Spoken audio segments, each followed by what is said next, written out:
అపోస్తలుడైన పౌలు తెస్సలోనిక సంఘానికి రాసినటువంటి మొదటి పత్రిక 4వ అధ్యాయము 15 నుంచి 18 వచనాలు నేను చదువుతూ ఉన్నాను. ఒకసారి మీరు బైబిల్ తెరచి చూడండి. మేము ప్రభు మాటను బట్టి మీతో చెప్పినదేమనగా, ప్రభు రాకడ వరకు సజీవులమై నిలిచియుండు మనము నిద్రించిన వారి కంటే ముందుగా ఆయన సన్నిధికి చేరము. ఆర్భాటంతోనూ ప్రధాన దూత శబ్దంతోనూ దేవుని బోరుతోనూ పరలోకం నుండి ప్రభు దిగివచ్చును. క్రీస్తునందుండి మృతులైన వారు మొదట లేతురు. ఆ మీదట సజీవులమై నిలిచిండు మనము వారితో కూడా ఏకముగా ప్రభుని ఎదుర్కోవడానికి ఆకాశ మండలానికి మేఘల మీద కొనుకోబడదుము. కాగా మనము సదాకాలం ప్రభుతో కూడా ఉందము. కాబట్టి మీరు ఈ మాటల చేత ఒకరినొకడు ఆదరించుకునుడి. ప్రార్థన చేద్దాం. ప్రేమగల తండ్రి, కృపా సత్య సంపూర్ణుడా, మీకు వందనాలు. మీరు నిత్యము మాతో మాట్లాడే దేవుడని, మమ్మల్ని రక్షించడానికి మీరు సమర్థులని, మీ పరిశుద్ధాత్మ దేవుని సహాయాన్ని కోరుకుంటూ ఈ చదవబడిన లేఖన భాగంలో నుండి నా ముందర ఉన్న మీ పిల్లలను పడుతున్న వారిని మీరు దర్శించి స్పృశించి ఈ వాక్యపు లోతుల్లో నడిపించి మేలు చేయమని యేసుక్రీస్తు నామములో ప్రార్థన అడిగి వేడుకొంచున్నాం తండ్రి. మనం సాధారణంగా ఈ చదవబడిన లేఖన భాగం ఏదైతే ఉందో, క్రైస్తవ కుటుంబంలో ఎవరైనా చనిపోతే ఆదరణ కూడుకులో ఈ మాటలు చదివిస్తారనే విషయాన్ని గత వారం మీకు గుర్తు చేశాను. 13వ వచనంలో, సహోదరులారా నిరీక్షణ లేని ఇతరుల వల్లే మీరు దుఃఖపడకండి, ఎందుకంటే యేసు మృతి పొంది తిరిగి లేచిన మనం నమ్మితే అదే ప్రకారం యేసునందు నిద్రించిన వారు అనగా చనిపోయిన వారు కూడా దేవుడు ఆయనతో కూడా ఒక రోజున వెంట పెట్టుకొని వస్తాడు అని వాళ్ళని వాదార్చడానికి, ఆదరించడానికి, ప్రోత్సహించడానికి ప్రధానంగా ఈ యొక్క లేఖన భాగాన్ని చదువుతూ ఉంటారు. అయితే ఒక కుటుంబాన్ని ఆదరించడానికి, ప్రోత్సహించడానికి కాదు, కానీ ఇక్కడ ఒక గొప్ప నిరీక్షణ కనపడుతుంది. ఆ నిరీక్షణ ఏంటో తెలుసా? ప్రభు రెండో మారు రాబోతున్నారు. ప్రభు రెండో మారు రాబోతున్నారు. ఎక్కడి నుంచి రాబోతున్నారు? పరలోకం నుండి రాబోతున్నారు. ఆ వచ్చే క్రమంలో ఏం జరుగుతుందని చెప్పడమే ఈ యొక్క చదవబడిన 15, 16, 17, 18 వచనాలు. అయితే ఈ రెండో రాకడ సమయంలో జరగబోయే సంఘటనల క్రమాన్ని చాలా స్పష్టంగా పౌలు ఇక్కడ వివరిస్తూ ఉన్నాడు. ఎందుకు వివరిస్తున్నాడంటే, తెస్సలోని యొక్క విశ్వాసుల్లో ఒక రకమైన ఆందోళన ఉంది. ఏంటి ఆ ఆందోళన? ప్రభువుని నమ్మిన విశ్వాసులు కొంతమంది చనిపోయారు. ఒకవేళ ఉన్న ఫలంగా మా తరంలోనే దేవుని యొక్క రెండో రాకడ వచ్చేస్తే చనిపోయిన మా సహోదరుల పరిస్థితి ఏంటని వీళ్ళు చాలా బెంగతోనూ ఆందోళనతో ఉన్నారు. ఈ విషయాన్ని తిమోతితో చెప్తే, తిమోతి పౌలుతో చెప్తే, పౌలు వాళ్ళని ఆదరిస్తూ వాళ్ళతో మాట్లాడినటువంటి మాటలే ఈ యొక్క మరి 13, 14, 15, 16, 17, 18 వచనాలు. చూడండి, ఇక్కడ మొదటగా 15వ వచనంలో, మేము ప్రభు మాటను బట్టి మీతో చెప్పినదేమనగా అని ప్రారంభించాడు. ఇక్కడ మేము అంటే ఎవరు? పౌలు, శీల, తిమోతి. అంటే ఒక రకంగా చెప్పాలంటే పౌలు వ్యక్తిగత అభిప్రాయం కాదు ఇది. వ్యక్తిగత అభిప్రాయం అయితే నేను అని మొదలెట్టాలి. ఇక్కడ మేము అని ఎందుకు అన్నాడంటే, ఇది నా వ్యక్తిగత అభిప్రాయం కాదు బాబు, ప్రభు అని యేసుక్రీస్తు నాకు ఇచ్చిన బోధ ఆధారంగా ఈ విషయం చెప్తున్నాను. ప్రభు అని యేసుక్రీస్తు నాకు ఇచ్చిన బోధ అంటే వాక్యం ఆధారంగా ఈ విషయాన్ని చెప్తా ఉన్నాను. ఇది మనుషుల యొక్క ఊహను బట్టి కాదు, దేవుని వాగ్దానాన్ని బట్టి చెప్తున్నాను అంటున్నాడు. మరి పౌలు గారికి ఎలా తెలిసిందంటే, ఏమో దేవుడు తనకు బోధించాడు. ఆ విషయాలు ఇక్కడ రాయబడలేదు, కానీ అక్కడ రాయబడుతున్న ఒక స్పష్టమైన మాటలను బట్టి ఇది దేవుడు చెప్పాడని చెప్పొచ్చు. ఏమని? ప్రభు మాటను బట్టి అన్నాడు. ఎవరి మాట? ప్రభు మాట. ఇది నా మాట కాదు, ప్రభువుని మాటను బట్టి మీకు చెప్తా ఉన్నాను అని ఒక గొప్ప వాగ్దానం ఇస్తున్నాడు. ఏం చెప్తున్నాడంట? ఇది అక్కడ రాయబడిన మాట, ప్రభు రాకడ వరకు. ఎప్పటి వరకు? ప్రభు రాకడ వరకు అంటే యేసుక్రీస్తు రెండో రాకడను సూచిస్తుంది ఈ మాట. ఆయన మొదటిసారి వచ్చారు, ఆయన చెప్పపెట్టకుండా వచ్చాడు, దీనుడిగా వచ్చాడు, దరిద్రుడిగా చనిపోయాడు. కానీ ఆయన రెండో మారు మాత్రం ఆర్భాటంతోనూ ప్రధాన దూత శబ్దంతోనూ బోరతోనూ వస్తాడు. ఆయన వచ్చేటప్పుడు ప్రపంచం అంతా తెలుసుకుంటుందంట. పుట్టేటప్పుడు ఆయన ఎక్కడ పుట్టాడనే విషయం కొద్దిమందికే తెలిసింది, కానీ వచ్చేటప్పుడు మాత్రం ఎంటైర్ ప్రపంచం అంతా కూడా ఆయన తెలుసుకోబోతూ ఉంది. అది రెండో రాకడ. కాబట్టి విశ్వాసులకు క్రీస్తు రాకడ ఒక భయంకరమైన సంఘటన కాదు. అంటే ప్రభువు నమ్మిన మనకి యేసు ప్రభు రెండో రాకడ భయాన్ని కలిగించేది కాదు, అది ఒక నిరీక్షణకు సంబంధించింది. ఏంటి ఆ నిరీక్షణ అంటే, యోహాను సువార్త 14వ అధ్యాయం 3వ వచనంలో ఈ విధంగా రాయబడి ఉన్నది. యోహాను సువార్త 14వ అధ్యాయము 3వ వచనాన్ని చెప్తున్నాడు, నేను వెళ్ళి మీకు స్థలము సిద్ధపరిచిన యెడల నేనుండు స్థలాల్లో మీరు ఉండడానికి నేను మరలా వస్తాను అంటున్నాడు. అక్కడ ఆయన మరలా ఎందుకు వస్తున్నాడు?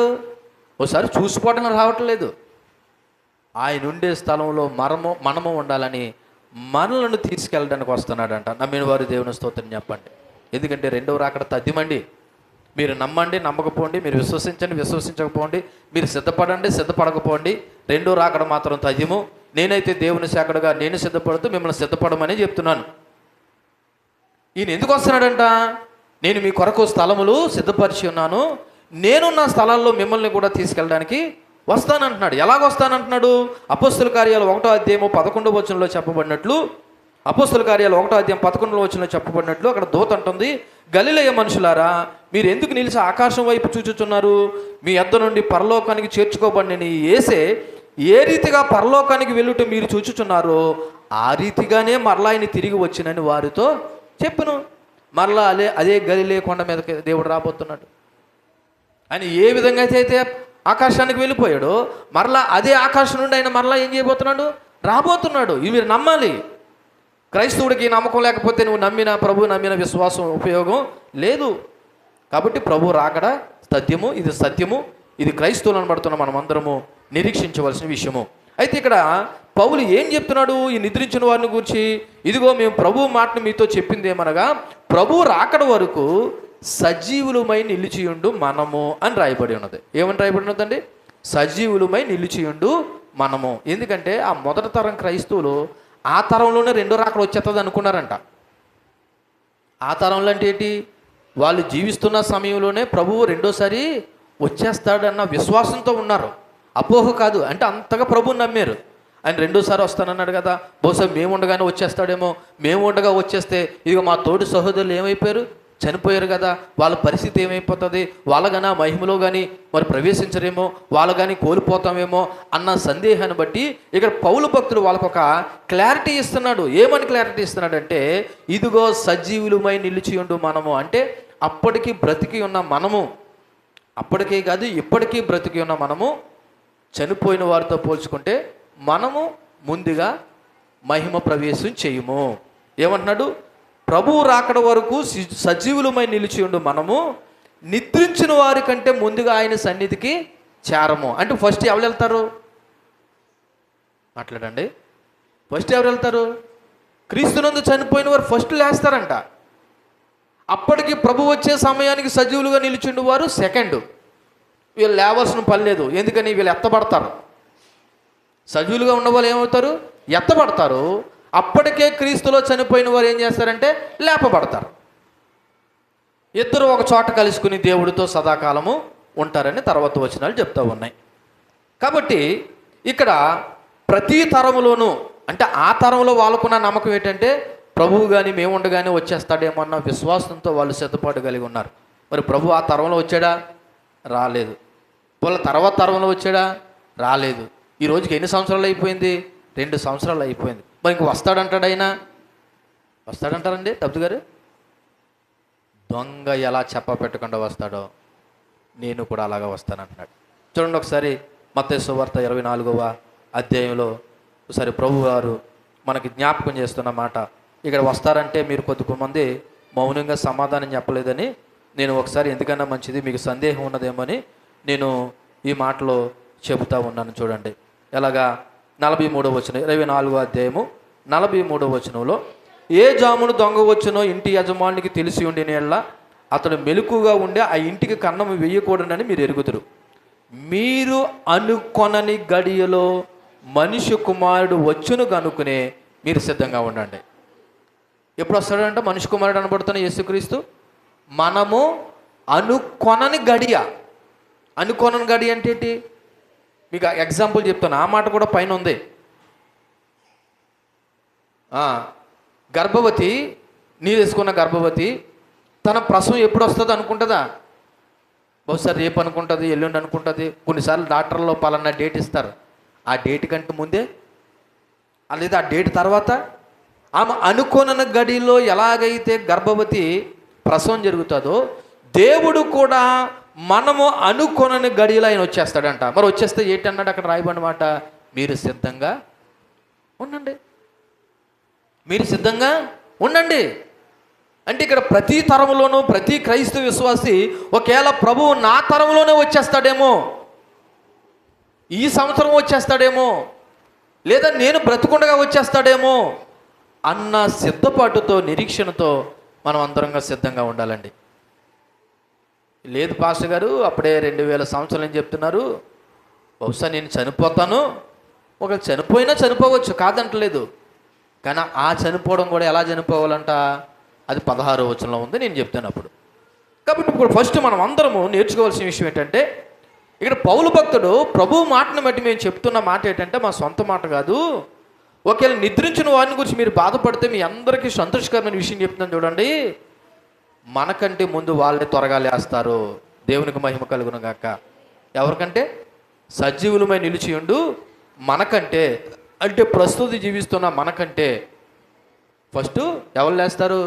క్రీస్తునందు చనిపోయిన వారే లేస్తారు. కాబట్టి తెస్సలోనిక సంఘమే మీరు ఎవరు కూడా బాధ పెట్టుకోకండి, భయపడకండి, మీరు ధైర్యంగా ఉండండి అని చెప్తా ఉన్నాడు. అక్కడ రాయబడిన మాట నిద్రించిన వారి కంటే అని రాయబడి ఉన్నది. నిద్రించిన వారంటే క్రీస్తులో విశ్వసించి మరణించిన వారైన సంగతి మీకు 13వ వచనం చెప్పేటప్పుడు చెప్పాను. క్రైస్తవ మరణాన్ని దేంతో పోల్చారు? నిద్రతో పోల్చారు. నిద్రపోతున్న వాడు లేస్తాడా లేవడా? లేవడండి. అలాగే క్రీస్తునందు చనిపోయిన వాడు కూడా తిరిగి లేస్తాడు. అందుకే క్రైస్తవ మరణం అనేది శాశ్వతం కాదు. శరీరము పాతి పెడతాదేమో కానీ ఆత్మ మాత్రం ఏమవుతుందంటే జీవింతా ఉంటుంది ఇప్పటికీ కూడా. ఒకవేళ క్రీస్తునందు ఉన్నవాడైతే నెమ్మది పొందే స్థలంలో ఉంటుంది. ఒకవేళ క్రీస్తునందు నమ్మకం ఉంచకుండా అవిశ్వాసంతో చనిపోతే వాడు ఆత్మ వేరే చోట ఉంటుంది. కానీ ఆత్మ మాత్రం జీవిస్తుంది, కానీ శరీరం ఏమవుతుంది అంటే ఇప్పుడు మరణము దేనికన్నమాట? ప్రస్తుతానికి శరీరానికి మాత్రమే మరణం, ఆత్మకి మరణము లేదు. అందుకే ఈ శరీరము ప్రస్తుతానికి నిద్రపోతుందని చెప్తున్నాడు. నిద్రించిన వారి కంటే అనే మాటకు అర్థం ఏంటంటే క్రీస్తులో మరణించిన వారు అని ఇక్కడ వాడినటువంటి మాట. కాబట్టి మీరు అందరికీ చెప్తున్నాను, క్రైస్తవులు చచ్చిపోయారు. నిజమే చచ్చిపోయారు, కానీ క్రైస్తవ మరణం మాత్రం అంతిమము కాదు. ఇది కేవలం తాత్కాలిక మాత్రమే. ఎందుకో తెలుసా? ప్రభు రెండో మారు వచ్చినప్పుడు ఈ చనిపోయిన వారిని అందరినీ, క్రీస్తునందు చనిపోయిన వారిని అందరినీ మళ్ళీ ఏం చేస్తాడంట? ఇదే శరీరాలతో ఆయన మరలా లేపబోతా ఉన్నాడు. అందుకే 4వ అధ్యాయం 13వ వచనంలో ఏమన్నాడు? సహోదరులారా, నిరీక్షణ లేని ఇతరుల వల్ల మీరు ఏం చేయకండి, దుఃఖపడకండి. నిద్రించిన వారిని గురించి మీరు బాధపడకండి. ఎందుకంటే ముందుగా ఆయన సన్నిధికి మనం చేరము, ఫస్ట్ వాళ్ళే చేరతారని వాళ్ళకున్న సందేశాన్ని పౌలు భక్తుడు తెస్సలోనిక సంఘానికి నివృత్తి చేస్తూ ఉన్నాడు.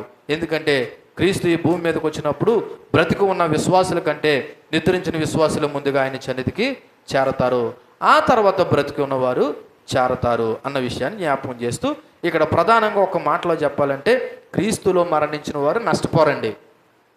ఎందులో మరణించిన వారు? క్రీస్తును నమ్మి విశ్వసించి చనిపోయిన వారు నష్టపోరు. ఎందుకంటే వారు మరి బ్రతికి ఉన్నవారి కంటే ముందుగా దేవుని సన్నిధికి చేరతారు. కాబట్టి క్రీస్తులో మరణం పొందిన విశ్వాసులు ఏ ఆశీర్వాదాన్ని కోల్పోరు. బహుశా ఇంతకుముందు చనిపోయిన వాళ్ళకి ఆర్టిఫిషియల్ ఇంటెలిజెంట్ అంటే ఏంటో తెలియకపోవచ్చు. అలాగే రేపు రాబోయే తరానికి ఇంకా టెక్నాలజీ రకరకాలుగా రాబోవచ్చు, అది మనకు తెలియకపోవచ్చు. ఇవి తెలియకపోవచ్చేమో కానీ దేవుడి నుంచి వచ్చే ఆశీర్వాదాలు మాత్రం క్రీస్తునందు ఉండి చనిపోయిన వారు వీళ్ళకి ఏమీ కోల్పోరు. వీళ్ళకి కూడా అన్ని ఆశీర్వాదాలు దేవుడు కలుగు చేస్తాడు. ఎవరికండి? క్రీస్తునందుండి చనిపోయిన వారికి కూడా దేవుడు వాళ్ళకి కూడా అన్ని ఆశీర్వాదాలు ఇస్తాడు. ఓ రకంగా ఫస్ట్ మహిమపరచబడేది ఎవరంటే క్రీస్తునందుండి చనిపోయిన వారే మహిమపరచబడతారు. అందుకే విశ్వాసి మరణాన్ని చూసి క్రైస్తవులు నిరాశలు ఉండిపోకూడదు. అయ్యో నా కొడుకు చచ్చిపోయాడు, నా కూతురు చచ్చిపోయింది, లేకపోతే నా భర్త చచ్చిపోయాడు, నా భార్య చచ్చిపోయాడు అని చెప్పేసి అలా నిరాశలు ఉండిపోతున్నాం అంటే నీకు ప్రభువు మీద నమ్మకం లేదని అర్థం. ఎందుకని? వాక్యం ఏం చెప్తుంది? మరలా వాళ్ళని మనం ఏం చేస్తామంట? చూస్తాం. ఎలా చూస్తామనుకున్నారు? నువ్వు బ్రతుకుండగా ఎలాగైతే చూసావో అదే ముఖంతో చూస్తావు. అక్కడ గుర్తుపట్టలేనేమో అని అనుకోకు. ఇప్పుడున్న ముఖం ఎలాగుందో అప్పుడున్న ముఖం కూడా ఒకవేళ చిన్నపిల్లలు చనిపోతారు చూసారా, ఆ చిన్నపిల్లల ముఖాన్ని కూడా నువ్వు అక్కడ ఏం చేస్తావు, చూస్తావు. ఎందుకంటే వాళ్ళు మహిమ ప్రవేశము పొందుతారు. క్రీస్తు రాకడ మరియు పునరుత్థానాన్ని విశ్వసిస్తూ మనం జీవిస్తూ ఉండాలి. కాబట్టి ఈ 16వ వచనం మనకి ఏమి నేర్పుతుందనే విషయాన్ని జ్ఞాపకం చేస్తుంటే, మొదటిది క్రీస్తు రెండవ రాకడ సత్యం. మర్చిపోకండి, ఏది సత్యం అండి? క్రీస్తు రెండవ రాకడ సత్యం. ఒకవేళ నీకు రావాల్సింది ఏదైనా రాకపోవచ్చేమో కానీ దేవుని రాకడ మాత్రం ఆగకుండా పోదు. కాబట్టి విశ్వాసులు అందరూ ఎలా ఉండాలంటండి? సిద్ధంగా ఉండాలి. మొదటి తరం క్రైస్తవులు అనబడుతున్న దశలోనిక సంఘం వాళ్ళ తరంలోనే రెండవ రాకడ వచ్చేస్తుందని ఎంత సిద్ధపడ్డారో, ఇప్పుడు మన తరంలో కూడా మనం కూడా ఎలా ఉండాలంట? ఎలాగంట? ఏ గడియ వచ్చునో మీరు అనుకోనని గడియలో ప్రభు ఏం చేస్తాడంట? రాబోతున్నాడు. కాబట్టి ఒకవేళ ఆయన రావడం వాల్సిన మనమైనా పోతాం కదా. పరండి, ఎవరికైనా గ్యారంటీ ఉందండి? ఉందా? ఇక్కడ ఉన్న మీరు ఎవరైనా గ్యారంటీ వచ్చే 2027 సంవత్సరంలో కూడా మేము చచ్చిపోమంటే చచ్చిపోము? ఏమో చెప్పలేము. ఆయనకి ఇష్టమైతే ఎప్పుడైనా తీసుకెళ్ళిపోవచ్చు. ఒకవేళ ఆయన రాకడ ఆలస్యమైనా సరే మన పోకడ మాత్రం తథ్యం కదా. కాబట్టి ఆయన రాకడైనా రావచ్చు, మన పోకడైనా పోవచ్చు. కాబట్టి క్రైస్తవులు ఏం చేయాలా? సిద్ధంగా ఉండాలి. భయపడేస్తున్నారేంటి పాస్టర్ గారు మమ్మల్ని? ఇది భయం కాదు, జాగ్రత్త. ఏంటి? జాగ్రత్త, సిద్ధపడండి. ప్రభు రెండో రాకడ వచ్చిన మనం పోయినా, మనం ఇక్కడ మరణిస్తే లేదా ఇక్కడ నిద్రిస్తే మళ్ళా మన కళ్ళు దేవుడి సన్నిధానంలో చేరాలి. నమ్మిన వారు దేవుని స్తోత్రం చెప్పండి. పొరపాటున దేవుని సన్నిధానంలో కాకుండా మరొక చోట కానీ నీ కళ్ళు తెరవబడ్డాయంటే, నీ ఆత్మ కానీ ఉన్నదంటే, ఇలా చూడండి, ఇలా చూడండి, యుగ యుగాలు నువ్వేమనిపించాలి తెలుసా? అగ్ని ఆరగని పురుగు చావని చోట్లో ఉండవలసిన పరిస్థితి వస్తుంది. కాబట్టి ప్రియ క్రైస్తవ సంఘమా, మీరందరూ కూడా రెండో రాకడ కొరకు సిద్ధపడండి. ఈ రోజున సేవకులు కూడా ఈ రెండో రాకడ విషయంలో సంఘాన్ని సిద్ధపాటు చేయట్లేదు. ఏమన్నారు తెలుసా? అమ్మా, నువ్వు ఇల్లు కట్టుకున్నావా? వచ్చే సంవత్సరం దీని మీద ఇంకో ఇల్లు వేస్తావు. నువ్వు బండి కొనుక్కున్నావా? అవసరమైతే దీనికంటే బుల్లెట్ తీసేస్తావు. దేన్ని ప్రిపేర్ చేస్తున్నారు సంఘాన్ని? భౌతికమైన ఆశీర్వాదాల గురించిగా కాదు. మనం అందరం రెండో రాకడ కొరకు ఏం చేయాలా? చెప్పాను కదా, ఈ తెస్సలోనిక పత్రిక ఉద్దేశమే మనల్ని అందరినీ రెండో రాకడకి సిద్ధపరచడం. ఎందుకని? ప్రతి అధ్యాయంలోనూ రెండో రాకడ ప్రస్తావన ఉంది. ఇప్పుడు మనం చదవబడినటువంటి 4వ అధ్యాయం ఈ వచనాల్లో కూడా ప్రభువు రెండో రాకడ సమయం గురించి రాయబడి ఉన్నది. అంటే ఇప్పుడు క్రైస్తవ సంఘం దేని కొరకు సిద్ధపడాలి చెప్పండి అమ్మా. మీకు ఒక సింపుల్ విషయం చెప్తున్నాను చూడండి. మనం అందరూ రెండో రాకడ కొరకు సిద్ధపడండి. మీ పిల్లల భవిష్యత్తు కొరకు దేవుడు చూసుకుంటాడు. నేనేం చెప్పాను? మనం అందరూ రెండో రాకడ కొరకు సిద్ధపడండి, మన పిల్లల భవిష్యత్తు ఎవరు చూసుకుంటారని చెప్పాను. అంటే చాలామందికి ఉన్న బెంగ ఏంటంటే, పిల్లలు ఎలాగండి, భార్య ఎలాగండి, భర్త ఎలాగండి అని ఎవరికి దూరం అయిపోతున్నారు తెలుసా? దేవునికి దూరం అయిపోతున్నారు. ఇప్పుడు వాక్యం ఏం చెప్తుందంటే, నేనేమంటున్నానంటే, మనం రెండో రాకడ కొరకు సిద్ధపడి ప్రభు పిల్లలుగా జీవిద్దాం. మన పిల్లల సంగతి ఎవరు చూసుకుంటారని చెప్తున్నాను? దేవుడు చూసుకుంటాడండి. నీతిమంతుల పిల్లలు భిక్షం అడుక్కోవడం అనేది నేను ఎలాగంటున్నాడు దావీదు.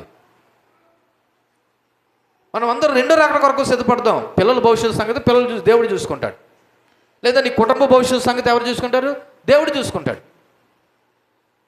అంతేగాని వచ్చే సంవత్సరం పిల్ల పెళ్ళి ఎలా చేయాలా, కుర్రాడికి ఉద్యోగం ఎలా చేయించాలా, నేను ఇల్లు ఎలా కట్టుకోవాలా, నేను పళ్ళు ఎలా కట్టుకోవాలా అని నువ్వు దేని గురించి ఆలోచిస్తున్నావు?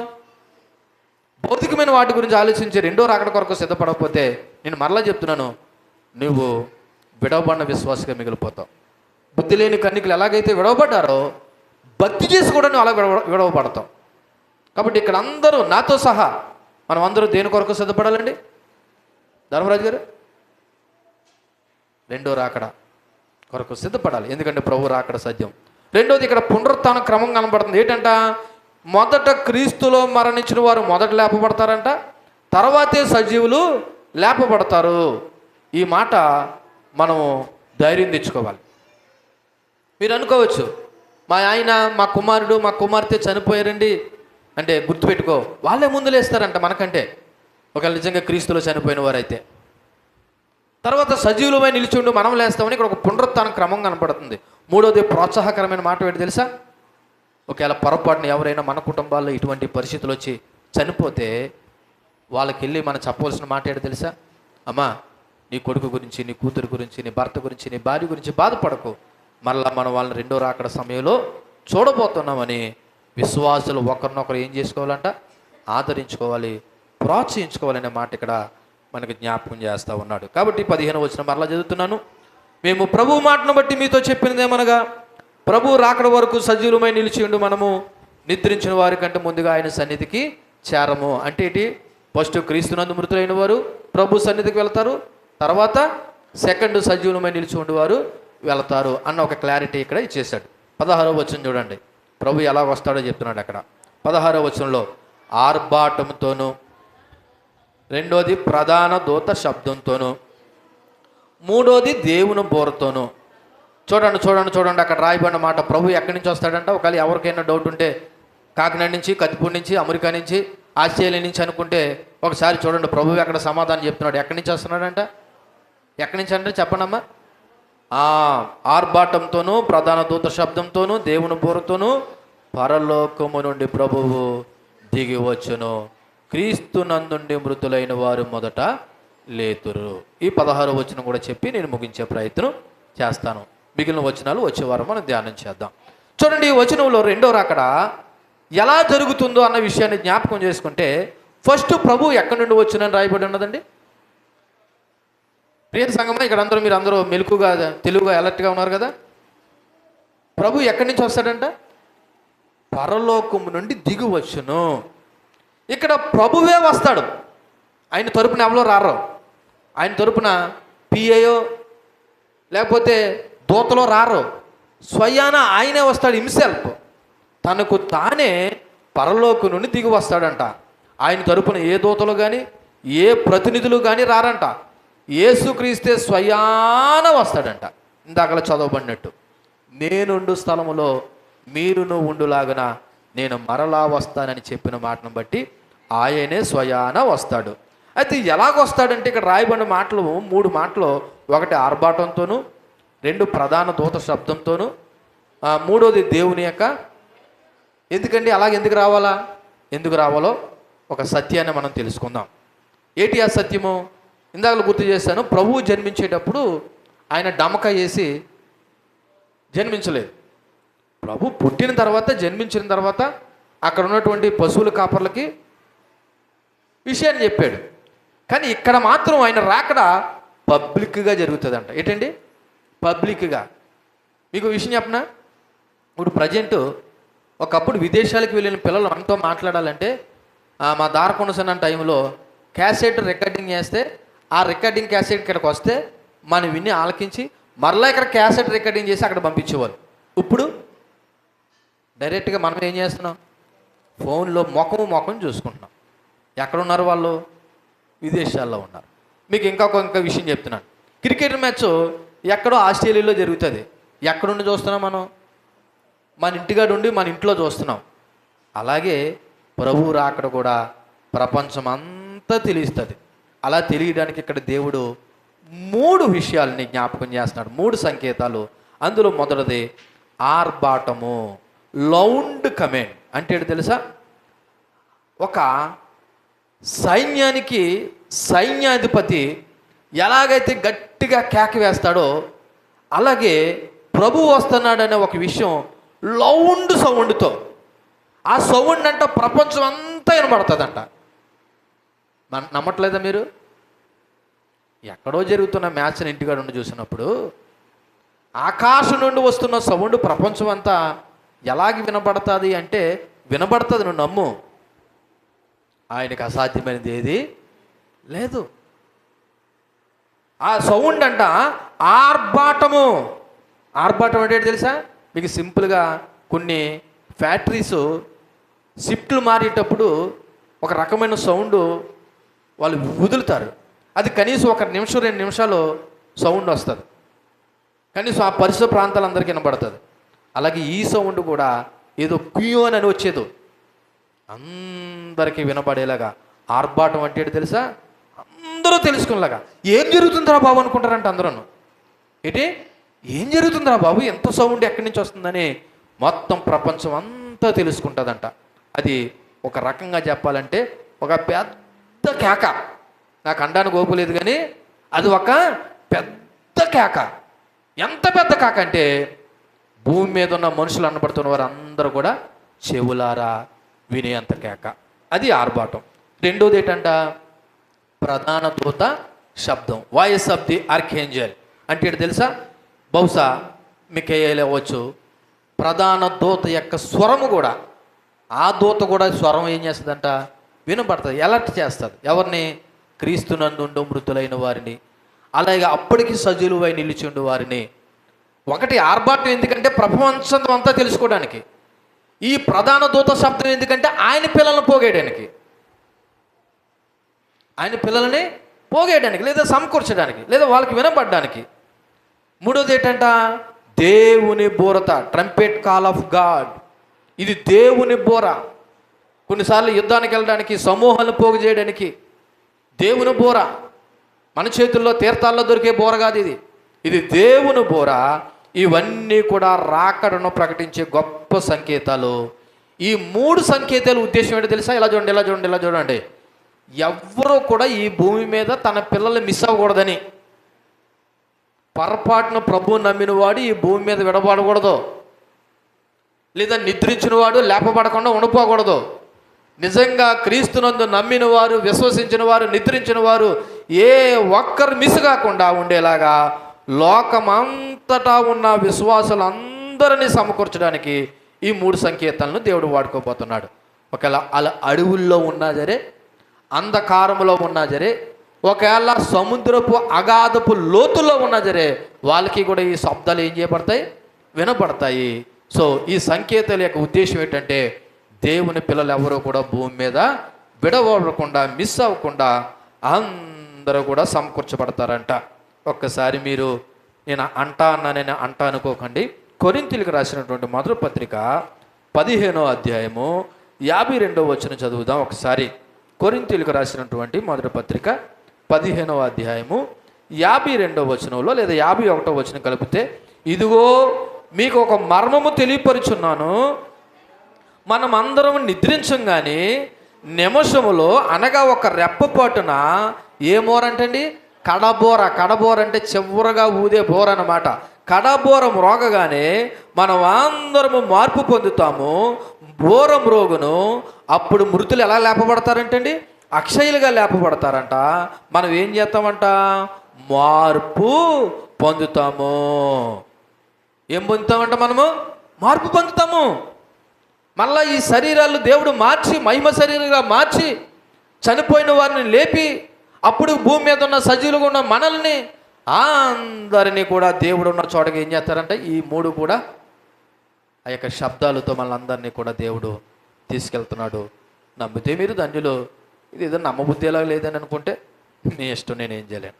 చూడండి, ఇక్కడ రాయబడిన మాట ఆర్భాటంతోనూ, ప్రధాన దూత శబ్దంతోనూ, దేవుని బోరుతోనూ పరలోకం నుండి ప్రభు దిగి వచ్చును. అయితే ఇక్కడ ప్రధానంగా రాయబడిన మాట, అది ఒక కండిషన్. చూడండి, అక్కడ కండిషన్ మీరు చదవండి, మీరు అందరూ చూడండి, బైబిల్ అంగ చూడండి, బైబిల్ అంగ చూడండి. ఏం రాయబడి ఉన్నదండి? ఒకసారి గట్టిగా చదవండి అన్నమాట. క్రీస్తునందుండి మృతులైన వారు మొదట లేతురు అని రాయ. కండిషన్ ఏంటో తెలిసే, ఇలా చూడండి, ఇలా చూడండి. ప్రభువు రాకడ సమయానికి చాలామంది చచ్చిపోతారు. నా వైపు చూస్తున్నారా? ప్రభువు రాకడ సమయానికి చాలామంది చచ్చిపోతారు. చాలామంది అంటే ఏంటి? ప్రభువు నమ్మిన వాళ్ళు చచ్చిపోతారు, ప్రభువు నమ్మని వాళ్ళు కూడా చచ్చిపోతారు, అంటే చనిపోతారు. అయితే ఎవరు లేస్తారంట? ఎవరు లేస్తారంట? ఎవరైతే క్రీస్తునందు మృతులవుతారో వాళ్ళే లేస్తారంట. మరి మిగిలిన వాళ్ళు ప్రస్తుతానికి అయితే లేవరు, తర్వాత లేస్తారు. అది మృతులు రెండో పునరుత్థానం. ప్రస్తుతం ఎవరు లేస్తారంట? మీకు అర్థమైందా? ఇప్పుడు ప్రభువు నమ్మిన విశ్వాసులు ఉన్నారండి, ప్రభువు నమ్మలేనటువంటి అవిశ్వాసులు ఉన్నారండి. వాళ్ళు చనిపోతారండి. ఒకవేళ ప్రభువు నమ్మిన వాళ్ళు చనిపోతారండి. కానీ ప్రభువు వచ్చే రెండో రాకడలో ఎవరు లేస్తారంట? నమ్మని వాళ్ళు లేవరు. ఇంకాను ఫస్ట్ క్రీస్తును, అది మళ్ళీ నమ్మిన వాళ్ళంటే నామకార్థ క్రైస్తువులు అనుకోకండి, నాలో లేవరు. మరి అందరిని కలిపేసి గుంపులో గోవిందుకని మార్చేయకండి. నిజంగా క్రీస్తుని నమ్మని వాళ్ళు ఎలాగా లేవరు? కొంతమంది క్రైస్తవుల్లో క్రీస్తుని నమ్మేమని నామకార్థ క్రైస్తవులు ఉన్నారు కదా, వాళ్ళు కూడా లేవరు. మరి ఎవరు లేస్తారంటే ఇక్కడ క్లియర్గా రాయబడి ఉన్నది, క్రీస్తునందుండి మృతులైన వారు. ఆ మాట చెప్పి నేను ముగిస్తాను. ఎవరు క్రీస్తునందు మృతులైన వారు అన్నది విషయం మనకు తెలియాలి. ఎందుకంటే క్రైస్తవ మరణాలన్నీ క్రీస్తునందుండి మృతులైన మరణాలు కాదు. ఈ రోజున మిమ్మల్ని మెప్పించడానికో బాధ పెట్టకూడదని పెట్టిలో పెట్టొచ్చు, లేదా ఆదరణ కూడుకులు జరగచ్చు, జ్ఞాపకార్థ కూడుకులు పెట్టొచ్చేమో, కానీ నిజానికి అన్ని క్రైస్తవ మరణాలు క్రీస్తునందుండి మృతులైన మరణాలు కాదు. ఆ విషయం తెలుసుకోండి సంగమా. మా ఆయన పెట్టిలో పెట్టబడ్డాడు, లేదా నేను పెట్టిలో పెట్టబడతాను, మా ఇంటికాడ ఆదరణ కూడి జరిగింది, లేదా మా ఇంటికాడ జ్ఞాపకార్థ కూడి జరిగింది అంటే మమ్మల్ని పాస్టర్ గారు ఆ క్రైస్తవ విధానంలోనే సమాధి దగ్గర తీసుకెళ్ళాడు కాబట్టి రేపటి దినాన్న మేము కూడా ప్రభు యొక్క రెండో రాకల్లో లేస్తాము అంటే నేను లేవరని గ్యారంటీగా అయితే చెప్పలేను, కానీ అలాగే నేను జడ్జిమెంట్ చేయట్లేదు. కానీ ఎవరు లేస్తారో మాత్రం బైబిల్ చెప్పింది. ఎవరు లేస్తారంట? క్రీస్తునందుండి చనిపోయిన వారే లేస్తారని స్పష్టంగా ప్రభు ఇక్కడ రాయించి ఉన్నాడు. ఒక రకంగా చెప్పాలంటే ఇది తెస్సలోనిక సంఘానికి గొప్ప ఓదార్పు మాట, నేడు మనకి కూడా గొప్ప ఓదార్పు మాట. ఇదిగో తెలుసా, మొదటిసారి తెస్సలోనిక సంఘం భయపడ్డారు. మరణించిన విశ్వాసులు ప్రభు రాకడలో వెనకబడిపోతారేమని భయపడితే పౌలు లేదు వాళ్ళే మొదట లేస్తారు. ఓ రకంగా చెప్పాలంటే ఇది శారీరక మొదటి పునరుత్థానాన్ని సూచిస్తూ ఉంది. ఈ వచనంలో ఉన్న ముఖ్య విషయాలు చెప్పి క్రీస్తు నుండి మృతులు అవడం అనే మాటకు అర్థం చెప్తాను. ఈ వచనంలో ముఖ్యమైన విషయాలు జ్ఞాపకం చేసుకుంటే ప్రభువు రాకడ గొప్ప ప్రకటితమైన సంఘటన. అంటే రహస్యంగా రెండో రాకడ జరగదు, ఆర్భాటంతోనూ దూత శబ్దంతోనూ బోడతోనూ జరుగుతుంది. రెండోది, క్రీస్తులో మరణించిన వారు మాత్రమే మొదట లేస్తారు. ఇది మన అందరి నిరీక్షణకు గట్టి హామీ. మూడోది, ఎట్ ద సేమ్ టైము రాకడ కొరకు సిద్ధంగా ఉండమనేది కూడా దేవుడు ప్రోత్సహిస్తున్నాడు. క్రీస్తునందుండి మృతులైన వారు ఎలాగ లేస్తారు? మరి సజీవులుగా ఉండి మనం కూడా లేపబడాలంటే ఎత్తబడాలంటే మనం కూడా ఎలా ఉండాలా? సిద్ధంగా ఉండాలి. కాబట్టి నాలుగోది, క్రీస్తులో ఉండడం అనే మాట గురించి చాలా ప్రాముఖ్యమైన మాట. ఆ మాట ఏంటన్నది నేను చెప్పి ముగించే ప్రయత్నం చేస్తూ ఉన్నాను. ఇక్కడ రాయబడిన మాట క్రీస్తునందుండి మృతులైన వారు. ఈ రెండు మాటలు చెప్పి నేను ముగిస్తాను. ఒకటి క్రీస్తునందుండి, రెండోది మృతులైన వారు అనగా చనిపోయిన వారు. మొదటగా క్రీస్తునందు ఉండడం అంటే ఏంటో చెప్తాను. ఇలా చూడండి, నా పేరు జాషువా ప్రసాద్. ఇప్పుడు నాది ఏ పేరు? క్రైస్తవ పేరేనా? ఇప్పుడు క్రైస్తవ పేరు కాబట్టి నేను చనిపోతే దేవుడి దగ్గర ఉంటానా? అంటే నా పేరుని బట్టి దేవుడి దగ్గర ఉంటానా అంటున్నాను. అమ్మా, నేను క్రైస్తవ పేరుని పెట్టుకున్నంత మాత్రాన నేను దేవుడి దగ్గర ఉంటానని గ్యారంటీ లేదు. లేదా నా సమాధి కార్యక్రమము క్రైస్తవ విధానంలో జరిగినంత మాత్రాన దేవుడి దగ్గర ఉంటానని గ్యారెంటీ లేదు. మరి క్రీస్తునందు ఉండడం అంటే ఏంటి పాస్టర్ గారు అంటే బైబిల్లో దీనికి చాలా లోతైనటువంటి ఆత్మీయ అర్థం దాగి ఉంది. అందులో మొట్టమొదటిది క్రీస్తునందుండి అన్న మాటకు అర్థం ఏంటంటే క్రీస్తుని నోటితో ఒప్పుకుని హృదయమందు విశ్వసించడం. మళ్ళీ ఎన్ని వివరంగా చెప్పాలంటే మళ్ళీ పెద్ద ప్రసంగం అవుతుంది. ఫస్ట్ పాయింట్ ఏంటి? యేసు ప్రభువే నిజమైన దేవుడని నోటితో ఒప్పుకొని హృదయమందు ఏం చేయాలా? విశ్వసించాలి. ఇది క్రీస్తునందు ఉన్నవాడు. రెండోది, ఆయనే మనకు ప్రభువుగా అంగీకరించాలి. ఇక్కడ ప్రభువు అంటే ఏంటి తెలుసా? ఆయన యజమానుడు, మనం ఎవరము? దాసులము. ఇప్పుడు యజమానుడి మాట మన జీవితంలో నెగ్గాలి, మన మాట తగ్గాలి. అంటే ఒక రకంగా చెప్పాలంటే మన జీవితంలో దేవుని చిత్తం జరగాలి, మన చిత్తాన్ని పక్కన పెట్టుకోవాలి. ఎవరైతే నా జీవితంలో దేవుని చిత్తం జరుగుతుంది అని అంటారో లేదో అలా జరుగుతుందో వాళ్ళు క్రీస్తునందు ఉన్నవారు. ఓసారి మీరు చెక్ చేసుకోండి కూడా. ఫస్ట్ది ఏమని చెప్పాను? ప్రభువుని నోటితో ఒప్పుకుని హృదయమందు విశ్వసిస్తే వాళ్ళు ఎక్కడున్నారు? క్రీస్తునందు ఉన్నారు. రెండోది, నా జీవితంలో దేవుని చిత్తమే జరుగుతుందండి, ఎందుకంటే ఆయనే నా జీవితంలో ప్రభువుగా ఉన్నాడు, నేను ఆయన దాసుడుగా ఉన్నాను, ఆయన చెప్పినట్టే బ్రతుకుతున్నాను అని ఎవరైతే ఉన్నారో వాళ్ళు కూడా క్రీస్తునందు ఉన్న వాళ్ళే. మూడోది, ప్రభువు మరణించాడు, పునరుత్థానుడే తిరిగి లేచాడు, కాబట్టి నేను కూడా మరణిస్తాను, నేను కూడా పునరుత్థానం అవుతానని ఎవరైతే దేవుని మీద ఆధారపడతారో వాళ్ళు కూడా ఎక్కడ ఉన్నారు? క్రీస్తునందు ఉన్నారు. నాలుగోది, మరి ఆయన మరణించడము ఆయన రావడం టైం పడుతుందా పడదా? మనం పోవడమైనా కొద్ది టైం పడుతుంది, ఆయన రావడమైనా టైం పడుతుంది. ఈ గ్యాప్ ఉంది కదా, అంటే మన భాషలో చెప్పాలంటే ఈ 70-80 సంవత్సరాలు ఉన్నాయి కదా. మానవుని ఆయుష్కాలం ఎంత అన్నాడు? 70 సంవత్సరాలు అధిక బలం ఉండొచ్చు, 80 సంవత్సరాలని మోషే అన్నాడు. నిజం చెప్పాలంటే నూతన నిబంధనలో దానికి కూడా గ్యారంటీ లేదు. అయినా సరే మన అందరికీ ఒక కొలతగా చెప్తున్నాను. మన వయసు ఎంత అనుకుందాం, ఒక 70 90. ఒకవేళ 30 సంవత్సరాల వయసులో ప్రభువుని నమ్మేవనుకో, మిగిలినటువంటి 50 సంవత్సరాలు లేదా 40 సంవత్సరాలు, లేదా 20 సంవత్సరాలు ప్రభువుని నమ్మేవనుకో, మిగిలినటువంటి 50 40 సంవత్సరాలు నీ జీవితంలో ఆయనకి చెందినవాడిగా బ్రతకాలి. ఆయనకే చెందినవాడిగా బ్రతకాలి. ఎలాగా అంటే నేను త్వరగా ఒక 8 మాటలు చెప్పేస్తాను. ఈ ఆయనకి చెందినవాడిగా బ్రతకడం అనే మాటకి నేను అనొచ్చు, నేను యేసుప్రభువు చెందినవాడిని అని అనొచ్చు. నిజంగా చెందినవారము కాదు, త్వరగా 8 మాటలు చెప్పేస్తాను. అందులో మొదటిదే, దేవునికి చెందినవారంట ప్రతి పాపాన్ని ఒప్పుకుంటారంట.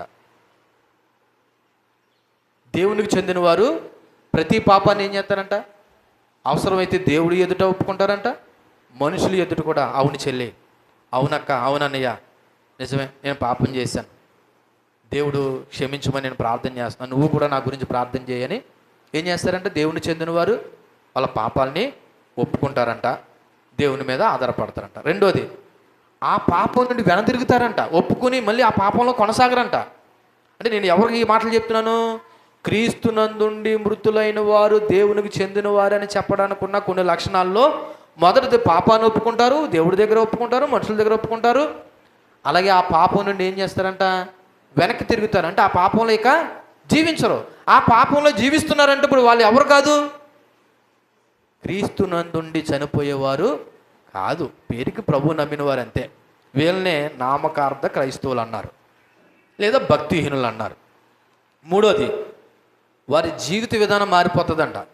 క్రీస్తుకు చెందినవారు ఈ 40-50 సంవత్సరాల్లో, ఒకవేళ 30 సంవత్సరాల వయసులో ప్రభువు నమ్మితేనంట, ఆ నమ్మిన కాడి నుంచి వాళ్ళ జీవిత విధానం ఏమైపోద్దంట.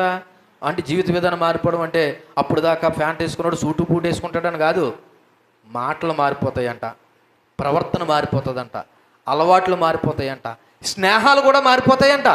ఏ స్నేహాలు, అంతవరకు ఉన్నటువంటి పాత స్నేహాలన్నీ విడిచిపెట్టేసి దేవుని పిల్లలతో స్నేహాలు పెరుగుతాయంట. అలాగని మనలో జరిగితే నువ్వు క్రీస్తునందుండి మృతునైన వాడు గుంపులోకి వస్తావు. నాలుగోది, వాళ్ళు పరిహారం కూడా చెల్లిస్తారంట. ఏంటి పరిహారం, ఒకవేళ నేనే ప్రభువుని నమ్మక ముందు దొంగతనం చేసేసాను మీ ఇంటికాడ, ప్రభువుని నమ్మిన తర్వాత నాకు ఆ దొంగతనం జ్ఞాపకం వస్తుంది. అప్పుడు ఎంత తీసేసానంటే ఒక 5,000 రూపాయలు దొంగతనం తీసేశాను. ఇప్పుడు నాకు పదే దేవుడి జ్ఞాపకం చేస్తుంటే, అమ్మా నేను తెలుసో తెలియక మీ ఇంట్లో ఎంత చేశాను, దొంగతనం చేశాను 5,000, ఇదిగో నా ప్రభు మనసు నన్ను గద్దిస్తుంది, ఈ 5,000 తీసుకెళ్ళి అని చెప్పేసి అవసరమైతే పరిహారాన్ని ఏం చేస్తారంట, చెల్లిస్తారంట. అలా ఎగ్జాంపుల్ చెప్పండి ఒకరు, అలా పరిహారం చెల్లించిన ఎగ్జాంపుల్ ఒకరు చెప్పండి. Very good. ఎవరు, జక్కయ్య. నిజంగా తను మార్పు చెందాడు కాబట్టి నేను ఎవరి దగ్గర అయితే అన్యాయంగా ఉంచుకున్నానో దానికి 2, 3, 4 వంతులు నేను ఏం చేస్తాను. ఎందుకని, ఆయన క్రీస్తుకు చెందినవాడిగా మారిపోయాడు కాబట్టి. దేవునికి మహిమ కలుగును గాక. అలాగే ఐదోది, దేవుని వాక్యానికి విధేయత చూపిస్తారంటే వీళ్ళు. దేనికండి, దేవుని వాక్యానికి. ఇంక వాక్యం ఏం చెప్తే అలా బ్రతకడానికి చూస్తారంటే అంతే. ఈరోజు ఈ వాక్యం చెప్పారా, పలానా మాట నన్ను ఆకర్షించిందా, చూద్దాంలే తర్వాత అని అనుకోరంట. ఇమ్మీడియట్లీ దేవుని వాక్యానికి ఏం చూపిస్తారంట, విధేయత చూపిస్తారంట. ఎవరో, యేసుక్రీస్తుకు చెందినవారు, క్రీస్తునందుండి మృతులయ్యేవారు. ఆరోది, వాళ్ళు పరిశుద్ధ జీవితం కోసం పోరాటం చేస్తారంట. ఎందుకని, పరిశుద్ధ జీవితం అంత ఈజీ కాదండోయ్. చూపుల్ని, తలంపుల్ని, మనస్సుని, కాళ్ళు చేతుల్ని ఇవన్నీ కంట్రోల్లో పెట్టుకోవాలా. పరిశుద్ధ జీవితం అంటే ఏదో ఒక మూలం కూర్చుంటే వచ్చేది. నువ్వు ఎంత మూలం కూర్చున్నా ఆలోచనలో, తలంపులో, చూపులో, వీటి వల్ల కూడా మనలో ఏమొస్తుంది, అపవిత్ర వస్తుంది. కాబట్టి ఈ క్రీస్తుకు చెందిన వారు పరిశుద్ధ జీవితం గురించి ఏం చేస్తారంట, పోరాటం చేస్తారంట. నేను ఇంకా పరిశుద్ధంగా బ్రతకాలి, నేను నిన్నట్లాగా ఉండలేకపోతున్నాను, ఇంకా నేను పరిశుద్ధంగా బ్రతకాలని పోరాటం చేస్తారంట. ఏడోది, ఇవి కూడా ఆలోచన చేయండి, వాళ్ళలో ప్రేమ ఉంటుందంట. ఇందాక చెప్పాను కదా, దయ ఉంటుందంట, క్షమిస్తారంట, సహాయం చేస్తారంట, ఇతరులను ఒకళ్ళొకళ్ళు కలుపుకొని జీవిస్తారంట. ఎనిమిదోది, సంఘంతో కలిసి. ఎవరితో కలిసి, బయట వాళ్ళతో కాదు, బయట వాళ్ళతో చుట్టపట్టాలతో ఉండొద్దని అంటలేదు. వాక్యానుసారంగా మాట్లాడుకుంటే వీళ్ళు సంఘంతో కలిసి ప్రార్థన చేస్తారంట, ఆరాధన చేస్తారంట, పరిచర్యలో కూడా పాలు పువ్వులు పొందుకుంటారంట. ఎందులోనూ, పరిచర్యలో.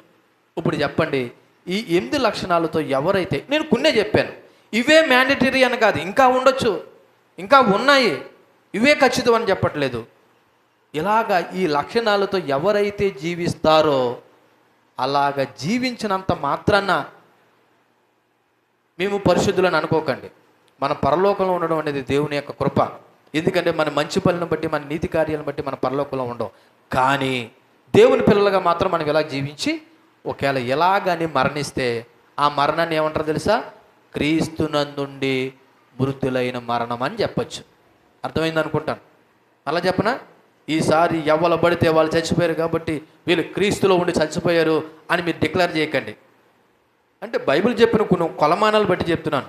వాళ్ళు ఎలా జీవిస్తారంట? వాళ్ళ జీవితకాలంలో ఎలా జీవిస్తారంట? ప్రభువుని నోటితో ఒప్పుకొని హృదయం నందు విశ్వసిస్తారంట. వాళ్ళ జీవితంలో దేవుని చిత్తమే జరుగుతుందంట. వాళ్ళ మరణ పునరుత్థానాల మీద విశ్వాసం ఉంచుతారంట. ఆ బ్రతికినంతకాలం దేవుని చెందిన వారిగా బ్రతుకుతారంట. ఆ దేవుని చెందిన వారు బ్రతికే విషయంలోనే ఈ 8 లక్షణాలు చెప్పాను. ఏం చేస్తారు వాళ్ళు? ప్రతిరోజు పాపాన్ని ఒప్పుకుంటారు, పాపం నుండి బయటకు వస్తారు, వాళ్ళ జీవిత విధానాన్ని మార్చుకుంటారు, అవసరమైతే పరిహారం చెల్లిస్తారు, దేవుని వాక్యానికి విధేయత చూపిస్తారు, పరిశుద్ధ జీవితం కోసం పోరాటం చేస్తారు, ప్రేమ, జాలి, దయ, కనికరం కలిగి ఉంటారు. అన్నిటికన్నా ముఖ్యంగా సంఘంతో కలిసి ప్రార్థన, ఆరాధన, పరిచర్యలో పాల్పొంపులు పొందుకుంటారు. ఇలాగ ఏ విశ్వాస అయినా చనిపోతే చెప్పొచ్చు ధైర్యంగా, వాళ్ళు క్రీస్తునందుండి మృతులయ్యారని చెప్పొచ్చు. ఇదండి క్రీస్తునందుండి అనే మాటకి. ఇకపోతే రెండో మాట ఏముంది అక్కడ? మృతులైన వారు అని ఉంది. ఏమని ఉందండి? మృతులైన వారు అంటే క్రీస్తునందు మరణించడం అంటే కేవలం చనిపోయే ముందు క్రైస్తుడు పేరు కలిగి ఉండడం కాదు. నిజానికి నిజమైన విశ్వాసంతో క్రీస్తు రాకడతో, అనగా ఆయన వచ్చే సమయం వరకు లేదా మనం పోయే సమయం వరకు దేవునితో వ్యక్తిగత సంబంధం కలిగి ఎవరైతే మరణిస్తారో వాళ్ళే క్రీస్తునందుండి మృతులైన. ఎవరితో వ్యక్తిగత సంబంధం అంట? అమ్మ ఎవరితోనంటండి? దేవునితో మీ వ్యక్తిగత సంబంధాలు ఉండాలి. క్రీస్తునందు మరణించినప్పుడు శరీరాలు మాత్రమే మరణిస్తాయి, కానీ మన సంబంధం చనిపోయినా సరే ఆత్మ దేవునితో ఏం కలిగి ఉంటుంది? సంబంధము కలిగి ఉంటుంది. ఇక్కడ ఒక క్లారిటీ ఇస్తాను మీకు. ఏంటి ఆ క్లారిటీ? ఇప్పుడు నేను చెప్పాను కదా ఈ లక్షణాలు ఉన్నాయి కాబట్టి నేను పరిశుద్ధుని, నీతిమంతుని అనుకోకండి. ఎందుకంటే ఒక వ్యక్తి మంచివాడు కావచ్చు, దాన ధర్మాలు చేయొచ్చు, నీతిగా జీవించవచ్చు, క్రమం తప్పకుండా చర్చికి వెళ్ళొచ్చు, కానీ ఇవి మాత్రమే క్రీస్తునందు ఉన్నాడని నిరూపించవు. ఎందుకంటే మనందరి రక్షణకి పునాది క్రీస్తు మీద ఉంచిన విశ్వాసం మాత్రమే. ఎఫెసీయులకు రాసిన పత్రిక 2వ అధ్యాయం 8-9 ఉన్నది. కాబట్టి క్రీస్తునందంటే కేవలం ఒక మతపరమైన గుర్తింపు కాదు, ఇది క్రీస్తుతో వ్యక్తిగత సంబంధం కలిగి ఉండడం అనేది దేవుని పిల్లలుగా మనం అందరము కలిగి ఉండాలి. నేను ముగిస్తున్నాను. ఇటువంటి సంబంధం కలిగి ఉన్న వ్యక్తి చనిపోతే వాడి యొక్క శారీరక జీవితం ముగిస్తుంది, కానీ దేవునితో అతని యొక్క సంబంధం కొనసాగుతుంది. కాబట్టి చనిపోయిన ప్రతి వ్యక్తి క్రీస్తునందు మృతు నుండి చనిపోయాడని మనము చెప్పలేము. కాబట్టి నేను ముగిస్తున్నాను. ఇక్కడ దేవుని యొక్క రాకడ ఎలా జరుగుతుందంట? ఆర్భాటంతోనూ, ప్రధాన దూత శబ్దంతోనూ, దేవుని బోరతోనూ, పరలోకం నుండి ప్రభు దిగువచ్చును. ఎవరు లేస్తారంటే ఫస్ట్ అక్కడ రాయబడినమాట క్రీస్తునందుండి మృతులైన వారు. మరి తర్వాత సంగతి ఏంటి? 17వ వచనంలో ఉంది. అది వచ్చే వారం మనం ధ్యానం చేద్దాం. మరి ఈ ఎంటైర్ వర్తమానంలో 2 విషయాలు జ్ఞాపకం చేస్తున్నాను. మీరు ఎంతవరకు విన్నదాన్ని ఒకవేళ మరలా గుర్తు చేసే ప్రయత్నం చేస్తున్నాను. ఒకటి, దేవుని రాకడ సత్యం. అందుకొరకు మనం ఎలా ఉండాలి? సిద్ధంగా ఉండాలి. సిద్ధంగా ఉండడం అంటే ఏంటి? క్రీస్తునందుండి జీవించాలి. ఎవరిలో ఉండి జీవించాలి? క్రీస్తునందుండి జీవించాలి. క్రీస్తునందుండి జీవించడం అంటే ఇంతవరకు చెప్పినట్టు ఈ లక్షణాలు నీలో కానీ నాలో ఉంటే వీళ్ళు ప్రభువులో జీవిస్తున్నారని మనకు ఒక నమ్మకం అన్నమాట. కొద్ది గొప్ప చిన్న సాక్ష్యాలు. కానీ మహాకృపను బట్టి దేవుడు ఆయన మనల్ని తనతో పాటు తీసుకువెళ్ళడానికి ఆయన రాబోతున్నాడు. కాబట్టి మనం అందరము క్రీస్తుతో వ్యక్తిగత సంబంధాన్ని కలిగి జీవిద్దాం. అటువంటి కృప దేవుడు మనందరికీ అనుగ్రహించును గాక. ఆమేన్. కళ్ళు మూసుకోండి. చెప్పబడిన వాక్యాన్ని బట్టి మనము దేవుని స్తుతిస్తూ ఆరాధిస్తూ ఆయన కృపను వేడుకుందాం.